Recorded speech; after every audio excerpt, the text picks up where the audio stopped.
Good evening. The Strait of Hormuz is once again causing mild inconvenience to the global economy. Citizens are advised not to panic unless they buy food, fuel, electricity, or anything else. The newsroom clears its throat again, the anchors were concerned. Another little strip of blue has found a way to burn. The narrow throat of water starts to tighten on the map, while markets hear the choking and rewarded with the clap. Trump calls it simple business with the calmer betting men, then leaves the world to solve the mess by breakfast time again. Europe checks the heat and bill, Asia checks the port, while MAGA experts calmly say the pain should be quite short. But every crisis starts that way, with confident displays. A general will graph a man who thinks in merchandise and praise. The sea does not need speeches, it does not care who's right. It only has to narrow once the dark and half the light. Relax, the grown-ups have a plan. They've priced the panic neatly. You'll only feel the missiles when they reach your bill discreetly. It starts inside the narrow strait, then shows up on your dinner plate.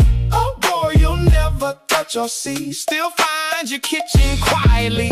The bill comes home in bread and light, in colder rooms and longer nights. A small sea feeds a hungry world, while flags are waved and maps are curled.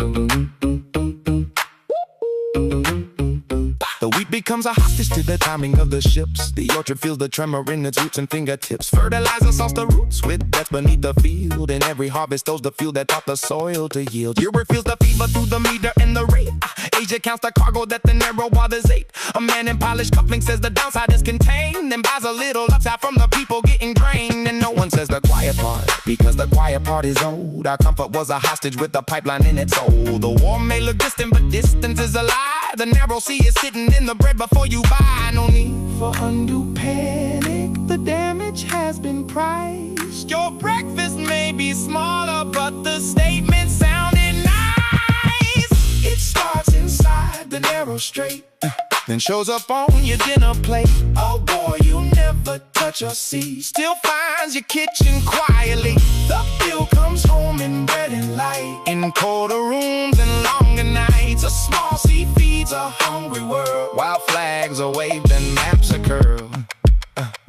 BB brought the thunder wrapped in PowerPoint and prayer. Said Donald, this is simple, just a little desert dare. Trump remember Venezuela like a little magic trick. One strong hand, one camera flash, one dictator falling quick. But Iran is no state drop, and the Gulf is not a show. You don't kick an ancient hornet's nest and tell the swarm to go. He thought the Gulf would fold itself politely on TV. Now half the world is shivering from one madman's fantasy. The costs come down in groceries and rent and heat and light, while Trump just calls it strategy and sleeps quite well at night. A stupid orange strongman with a narcissistic brain turned a narrow strip of water into everybody's pain. Worst case is not petrol costing more, that's just a knock upon the door. Worst case is fertilizer gone, and hungry fields by early dawn. Then dinner shrinks before your eyes, small shops close and prices rise. A furnace coughs, a factory slows, and every oily strong man grows. First comes the fuel, then comes the grain, then comes the flag to name the pain. The map contracts, the markets freeze, and history kneels at the narrow sea. It starts inside the narrow strait, and shows up on your dinner plate. Oh boy, you'll never touch or see, still find your kitchen quietly. The bill comes home in bread and light, in colder rooms and longer nights. A small sea feeds a hungry world, while flags are waved and maps are curled. So wave the flag and praise the plan, apart the strong and clever man. The sea remembers what we owe and sends the bill from down below. Officials urge calm. The bill is still being calculated.